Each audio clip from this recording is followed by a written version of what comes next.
Good morning everyone. Political science के सभी students का एक बार पुनः मैं हमारे महाविद्यालय के इस यूट्यूब चैनल पर हार्दिक अभिनंदन करता हूं या स्वागत करता हूं।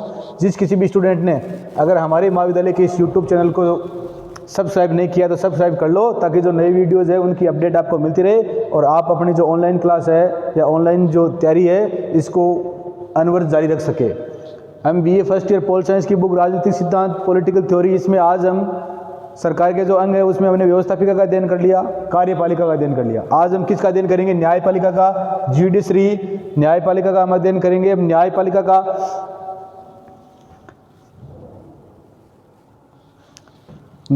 का अर्थ एवं परिभाषा प्रोफेसर लास्की ने न्यायपालिका का अर्थ बताया है। प्रोफेसर लास्की, एक राज्य की न्यायपालिका अधिकारियों के ऐसे समूह के रूप में परिभाषित की जा सकती है जिसका कार्य राज्य के किसी कानून विशेष के उल्लंघन या तोड़ने संबंधी शिकायत का जो विभिन्न लोगों के बीच या नागरिकों एवं राज्य के बीच एक दूसरे के विरुद्ध होती है, समाधान एवं फैसला करता है। ये बात कौन कहता है? प्रोफेसर लास्की कहता है। न्यायपालिका, जुडिशरी, न्यायपालिका सरकार का, न्यायपालिका है ये सरकार का तीसरा महत्वपूर्ण अंग है। न्यायपालिका है, पहला हमने पढ़ा था व्यवस्थापिका, दूसरा कार्यपालिका, और न्यायपालिका सरकार का कौन सा अंग है? तीसरा महत्वपूर्ण अंग है।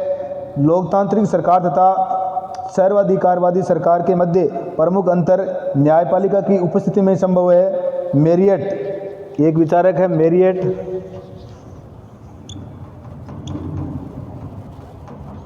मेरियट ने कहा है कि सरकार के जितने भी महत्वपूर्ण कार्य हैं, सरकार के जितने भी महत्वपूर्ण कार्य हैं, मेरिट ने कहा है कि सरकार के जितने भी महत्वपूर्ण कार्य है इसमें निसंदेह, सरकार के जितने भी महत्वपूर्ण कार्य है इसमें निसंदेह न्याय कार्य सबसे अधिक महत्वपूर्ण है। निसंदेह न्याय कार्य सबसे महत्वपूर्ण है। ये बात कौन कहता है? मेरियट कहता है कि सरकार के जितने भी महत्वपूर्ण कार्य है इसमें न्याय कार्य है ये सबसे महत्वपूर्ण है, क्योंकि इसका सीधा संबंध किससे है? नागरिकों से है। क्योंकि न्याय कार्य का सीधा संबंध किससे है? नागरिकों से है। तो प्रोफेसर लास्की ने बता दिया कि एक राज्य की न्यायपालिका अधिकारियों के ऐसे समूह के रूप में परिभाषित की जा सकती है जिसका कार्य राज्य के किसी कानून विशेष के उल्लंघन या तोड़ने संबंधी शिकायत का जो विभिन्न लोगों के बीच या नागरिकों एवं राज्य के बीच एक दूसरे के विरुद्ध होती है, समाधान में फैसला करता है। मेरिट कहता है, चार्ल्स जो मेरिट है ये कहता है कि सरकार के जितने भी महत्वपूर्ण कार्य हैं उनमें निसंदेह न्याय कार्य सबसे अधिक महत्वपूर्ण है, क्योंकि इसका सीधा संबंध किससे है? नागरिकों से है। अब न्यायपालिका का अर्थ लॉर्ड ब्राइस या महत्व है। लॉर्ड ब्राइस है, इसने न्यायपालिका का अर्थ बताया है कि यदि विधि का शासन ईमानदारी के साथ काम नहीं करता है, यदि विधि का शासन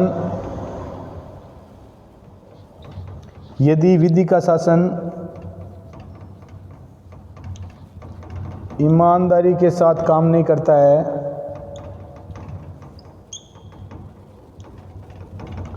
लॉर्ड ब्राइस कहता है कि यदि विधि का शासन ईमानदारी के साथ काम नहीं करता है तो यही माना जाएगा कि नमक ने अपना क्षारीय स्वभाव खो दिया है। यही माना जाएगा कि नमक ने अपना जो क्षारीय स्वभाव है खो दिया है।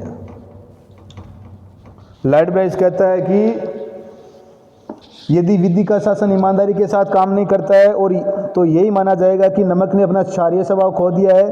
और न्यायाधीश भी यदि अंधकार में विलीन हो जाए तो अंधकार की गहनता का क्या अनुमान लगाया जा सकता है? न्यायाधीश भी यदि अंधकार में खो जाए, न्यायाधीश ही यदि अंधकार में खो जाए, लॉर्ड ब्राइस कहता है कि न्यायाधीश भी यदि अंधकार में खो जाए, न्यायाधीश भी अंधकार में खो जाए तो अंधकार की गहनता का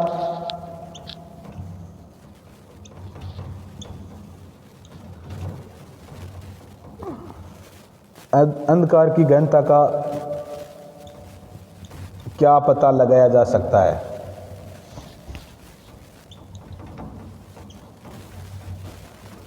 तो ये बात तो लॉर्ड ब्राइस कहता है यदि विधि का शासन ईमानदारी के साथ काम नहीं करता है तो यही माना जाएगा कि नमक ने अपनी क्षारीय स्वभाव को खो दिया है। न्यायदीप यदि अंधकार में विलीन हो जाए तो अंधकार की गहनता का क्या अनुमान लगाया जा सकता है। ये बात कौन कहता है? Lord Bryce. तो गार्नर कहता है,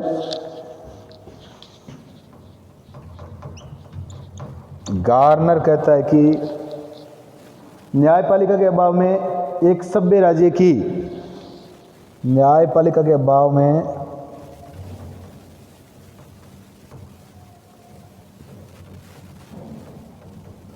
न्यायपालिका के अभाव में एक सभ्य समाज की कल्पना नहीं की जा सकती। एक सभ्य समाज की कल्पना नहीं की जा सकती।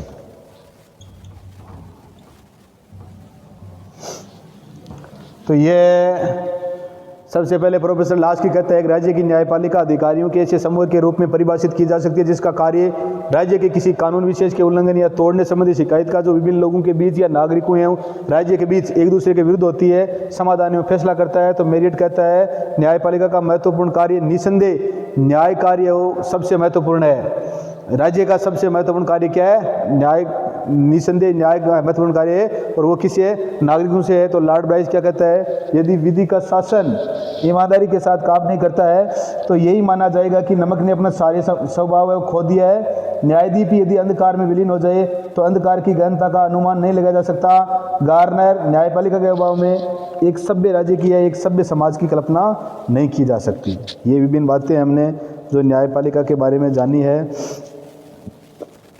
अब न्यायपालिका का संगठन एवं कार्य, न्यायपालिका का संगठन एवं कार्य। तो हमने इस आज हमारी जो कक्षा है ये न्यायपालिका से जुडिशरी से संबंधित है। न्यायपालिका है, इसी के संबंध में हमने प्रोफेसर लास्की है इसके विचारों का, मेरियट, लॉर्ड ब्राइस, गार्नर ऐसे प्रमुख विचारे गए जिनके हमने जो न्याय से संबंधित किस प्रकार के विचार रखते हैं उसके बारे में जाना। न्यायपालिका है ये सरकार का तीसरा महत्वपूर्ण अंग है। इससे पहले हमने सबसे महत्वपूर्ण अंग व्यवस्थापिका, कार्यपालिका, इनकी जो कक्षाएं है वो प्रवेश वीडियो में हम अध्ययन कर चुके हैं। अब आज जो हमारी ये क्लास है वो किससे संबंधित है? न्यायपालिका है, इससे संबंधित है। न्यायपालिका का संगठन एवं कार्य।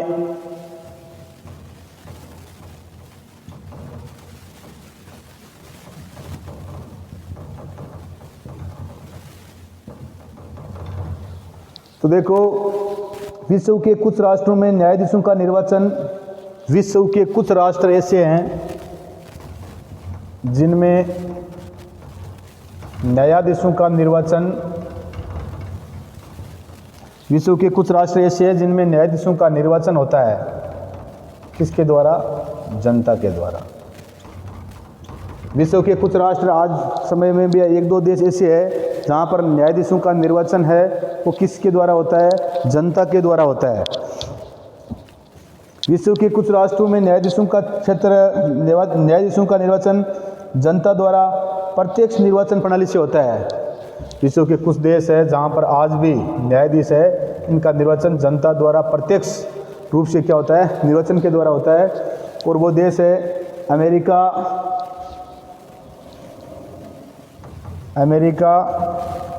जहाँ पर हाल ही में राष्ट्रपति के चुनाव 46वां राष्ट्रपति कौन बना है? Joe Biden. और 49वीं उपराष्ट्रपति कौन बनी है? कमला हैरिस, जो भारतीय मूल की है। अमेरिका व स्विट्जरलैंड, स्विट्जरलैंड के कुछ कैंट्स, स्विट्जरलैंड में 23 कैंट्स है कुछ, तो उसमें मतलब राज्य है, उनमें से कुछ राज्यों में क्या होता है? कुछ राज्यों में है वो जो न्यायाधीश है इनका चुनाव किसके द्वारा होता है? जनता के द्वारा। तो कुछ देश ऐसे हैं जहाँ पर न्यायाधीशों का निर्वाचन है वो जनता द्वारा प्रत्यक्ष रूप से होता है। वो देश कौन से है? एक तो अमेरिका और दूसरा स्विट्जरलैंड के कैंटन। स्विट्जरलैंड के कैंटन, कैंटन किसको कहते हैं? स्विट्जरलैंड के कैंटन मतलब अपन राज्य कहते हैं, यहाँ पे प्रांत कहते हैं, और वहाँ पे क्या कहते हैं? कैंटन कहते हैं। तो इस बात का ध्यान रखना है, आज भी दुनिया में दो देश ऐसे हैं, अमेरिका और स्विट्जरलैंड के कुछ कैंटन, जहाँ पर न्यायाधीशों का निर्वाचन होता है। लेकिन ये प्रणाली दोषपूर्ण है जो न्यायाधीशों को जनता द्वारा जो प्रत्यक्ष निर्वाचन की प्रणाली, ये प्रणाली क्या है, दोषपूर्ण है। इसमें विभिन्न प्रकार के दोष पाए जाते हैं, क्योंकि इसमें योग्य व्यक्तियों का निर्वाचन संदिग्ध है तथा न्यायाधीश, इसमें जो योग्य न्यायाधीश है वो नहीं आ पाते हैं, और न्यायाधीश है वो किसके शिकार हो जाते हैं, न्यायाधीश है वो दलबंदी के शिकार हो जाते हैं। किसके शिकार हो जाते हैं, जो दल चाहेगा या जिस दल की सरकार होगी या जिस दल का बहुमत होगा उसी के न्यायाधीश चुनकर आ जाएंगे, तो इसमें क्या दलबंदी के शिकार हो जाएंगे। गार्नर ने ऐसा कहा है,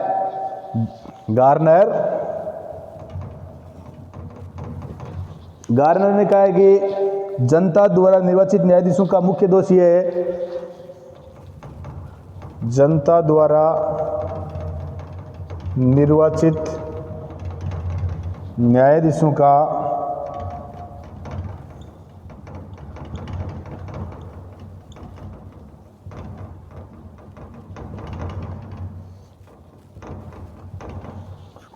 गार्नर कहता है कि जनता द्वारा निर्वाचित न्यायाधीशों का मुख्य दोष यह है कि इसमें दुर्बल एवं स्वतंत्रता विहीन न्यायालयों का जन्म होता है। इसमें दुर्बल मतलब कमजोर, दुर्बल एवं स्वतंत्रताहीन, इससे दुर्बल एवं स्वतंत्रताहीन न्यायालयों का जन्म होता है। क्यों?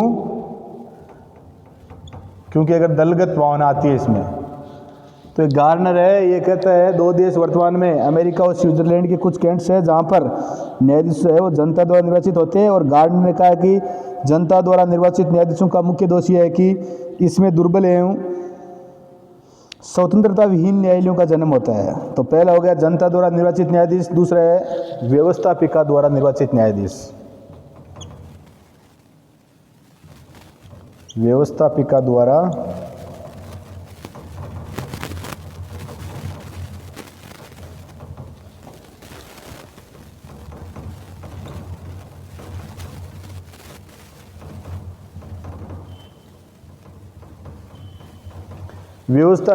निर्वाचित न्यायाधीश और स्विट्जरलैंड के कुछ कैंट्स तथा व्यवस्थापिका विधानमंडल द्वारा जो न्यायाधीश निर्वाचित कहाँ होते हैं, तो एक तो स्विट्जरलैंड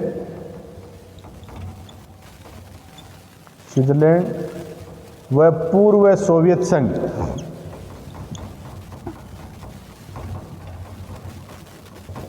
स्विट्जरलैंड व पूर्व सोवियत संघ, स्विट्जरलैंड के कुछ कैंट्स तथा पूर्व सोवियत संघ में व्यवस्थापिका द्वारा न्यायाधीशों की नियुक्ति की जाती है। स्विट्जरलैंड के कुछ कैंट्स तथा पूर्व सोवियत संघ है, इसमें व्यवस्थापिका द्वारा न्यायाधीशों की नियुक्ति की जाती रही है, लेकिन इसमें भी न्यायपालिका है, इसमें भी न्यायपालिका के व्यवस्थापिका की कठपुतली बनेगा। इसमें भी क्या है कि व्यवस्थापिका चुनती है, तो फिर न्यायपालिका है वो किसकी बन जाएगी, न्यायपालिका ये व्यवस्थापिका की क्या बन जाएगी, कठपुतली बन जाएगी, या कठपुतली बनने का भय रहता है। अगर व्यवस्थापिका न्यायाधीशों का निर्वाचन करती है तो न्यायाधीश है या न्यायपालिका है वो व्यवस्थापिका की कठपुतली बन जाने का भय रहता है। साथ ही न्यायाधीशों की नियुक्ति योग्यता के आधार पर न होकर, और इसमें भी न्यायाधीश है इनकी नियुक्ति है वो योग्यता के आधार पर न होकर, न्यायाधीशों की नियुक्ति है वो योग्यता के आधार पर न होकर दलगत भावना के आधार पर होती है। किस आधार पर होती है, दलगत भावना के आधार पर होती है, दलगत भावना के आधार पर होती है। तो व्यवस्थापिका के द्वारा निर्वाचित न्यायपालिका है ये एक तो स्विट्जरलैंड के कुछ कैंट्स और एक कहाँ होती है, सोवियत संघ में, और इसमें न्यायपालिका व्यवस्थापिका की कठपुतली बनने का खतरा रहता है। साथ ही न्यायाधीशों की नियुक्ति योग्यता के आधार पर न होकर दलगत राजनीतिक मान्यताओं के आधार पर होने की संभावना है। तीसरा है कार्यपालिका द्वारा नियुक्त न्यायपालिका, कार्यपालिका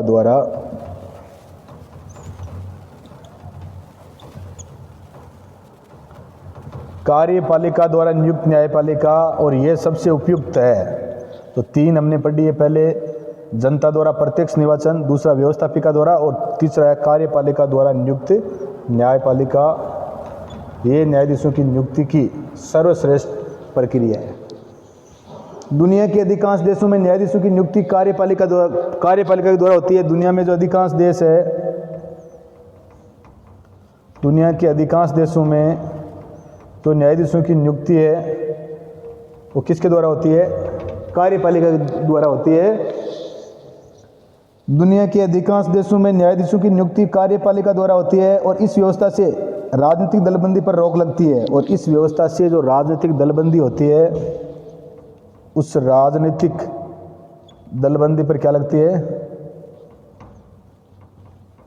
राजनीतिक जो दलबंदी है, राजनीतिक दलबंदी पर रोक लगती है तथा योग्य व्यक्ति न्यायाधीश के रूप में या योग्य व्यक्ति को न्यायाधीश के रूप में क्या दी जाती है? नियुक्ति दी जाती है।